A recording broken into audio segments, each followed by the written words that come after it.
Esse vídeo, a Polícia Federal, ontem, na decisão do ministro Alexandre de Moraes, ele faz um longuíssimo relato em 135 páginas do que seria uma cronologia do golpe e de como ele estava organizado, quer dizer, como os integrantes do grupo que tentavam o golpe estavam organizados em núcleos.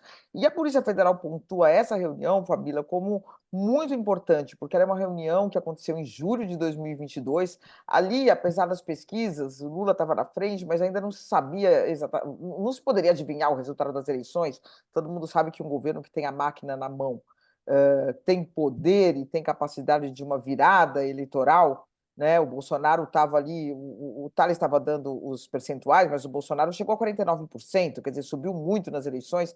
Então, com a máquina na mão, com a caneta na mão, era possível que ele ficasse mais competitivo nas eleições. Mas a Polícia Federal coloca essa reunião como muito importante porque mostra como começou a nascer a narrativa de fraude nas eleições. Quer dizer, o ex-presidente sempre falou sobre voto impresso, antes dessa reunião, falava muito de voto impresso, de possibilidade de fraude, mas aí ele envolve a cúpula do governo e dá orientações, né, e pede que os ministros se empenhem na disseminação dessas informações que são puras fake news.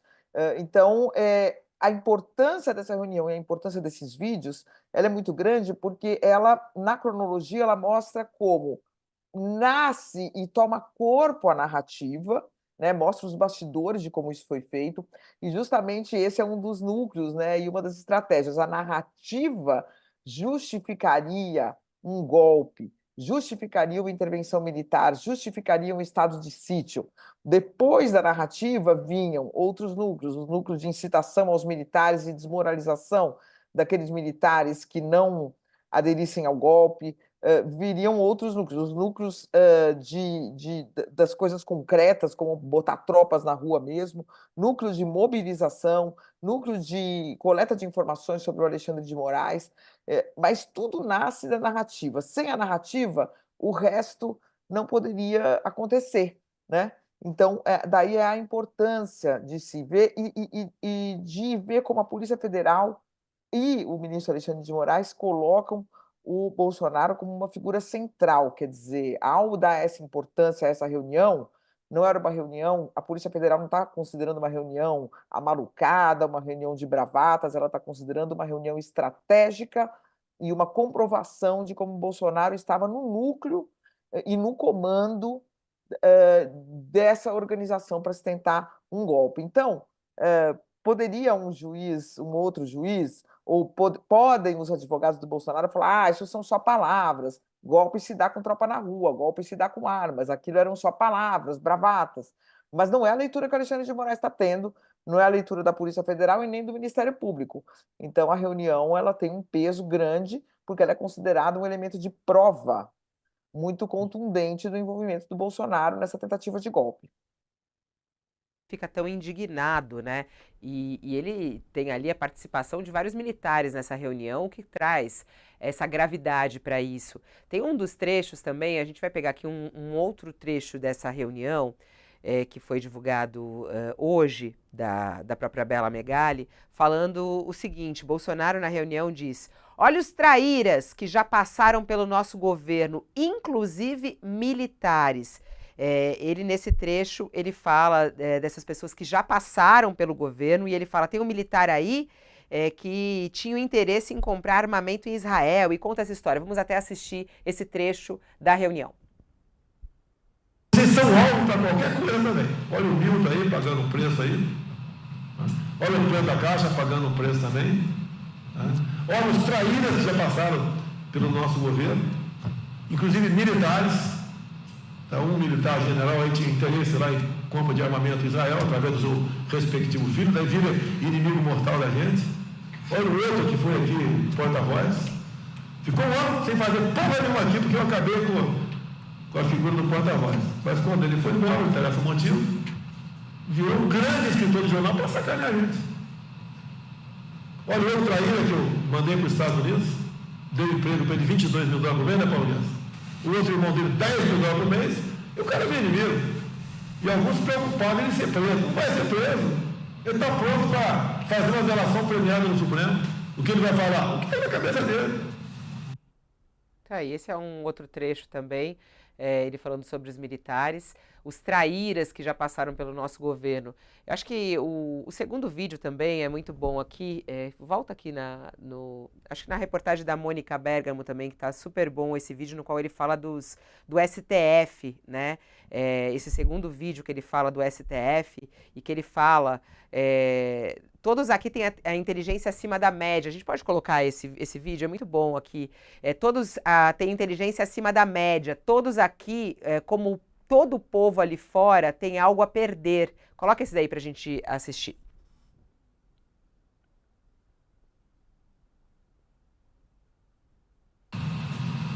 Nós sabemos que se a gente reagir depois das eleições, vai ter um caos no Brasil. Esse é o Vai primeiro. virar uma grande guerrilha, uma fogueira no Brasil. Esse é o primeiro, é esse aqui, ó. Vamos colocar esse.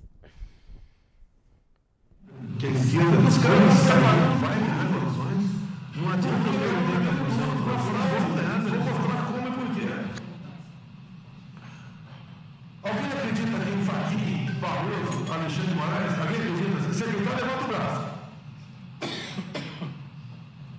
Acredita que são pessoas isentas, estão preocupados em fazer justiça, seguir a Constituição, de tudo que estão vendo acontecer? Essa cadeira aqui é uma cagada, tem que estar comigo uma cagada. Eu vou explicar a cagada. Não vai ter uma cagada dentro do Brasil, cagada não vem, deixa bem claro. Como é que eu ganho uma eleição? Fudido como eu, deputado Baixo Clero, escrotizado dentro da Câmara, sacaneado, gozado. A porra do deputado. E aí, Josias, como é que você analisa aí essa indignação do Bolsonaro e ele acionando todos eles, né, a reagirem?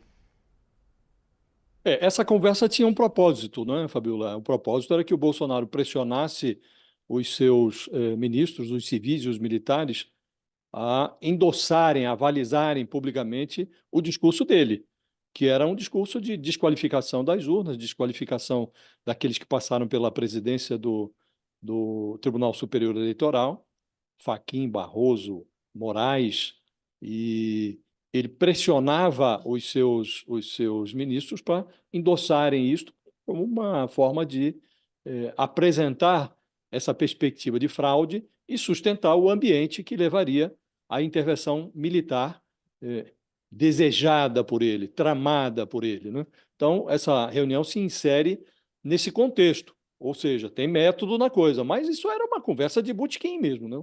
Bolsonaro presidiu uma conversa de botequim, de uma desqualificação extraordinária, né? E aí, a certa altura, ele fala, curioso que ele fala que, mesmo que ele tivesse 80% dos votos, o TSE daria vitória ao Lula. E ele se refere à vitória dele lá em 2018 como uma grande cagada, uma cagada do bem, naturalmente, né? Só assim se explica, nas palavras dele, que um fudido como eu, do baixo clero, escrotizado dentro da Câmara, sacaneado, gozado, uma porra de um deputado, tenha conseguido chegar ao Palácio do Planalto.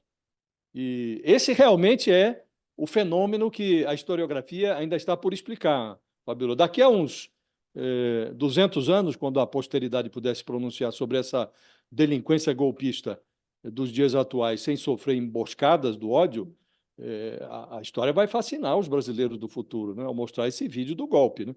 Nesse vídeo, o exato está no exagero.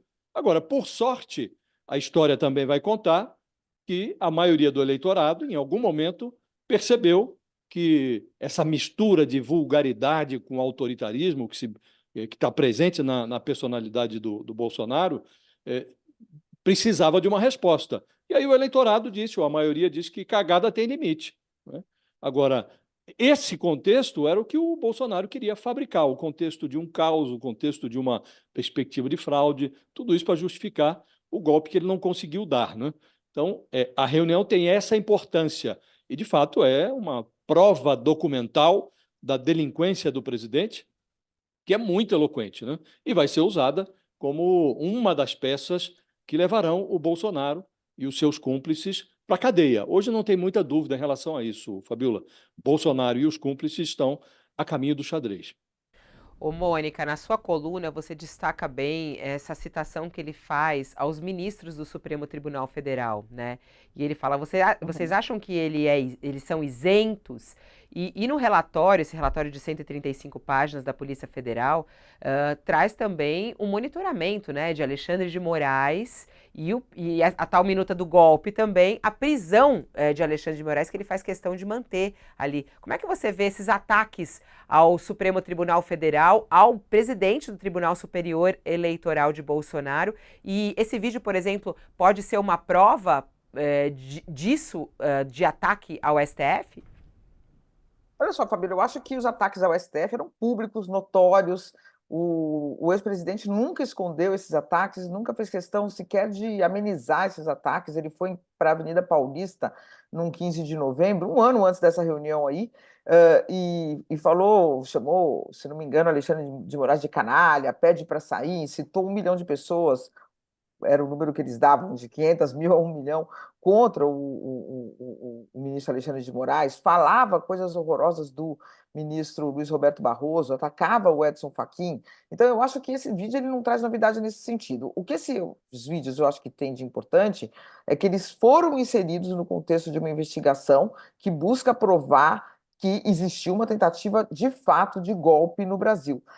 A investigação ela junta diversos pontos, né? Ela junta esses ataques, há uma movimentação de militares, por exemplo, o Braga Neto ele aparece de uma forma, é, vamos dizer, quase que vexaminosa, né, nessas investigações, pedindo para que militares fossem atacados. Tem uma mensagem dele para um militar que fazia coisas na internet, disseminava informações na internet, em grupos de WhatsApp, ele falava, ataca a família dele. Ele pedia para que a família de um militar do então comandante do Exército fosse atacada porque o então comandante do Exército não concordava com o golpe, né? Não resistia a essa tentativa de subversão do Estado Democrático de Direito no Brasil.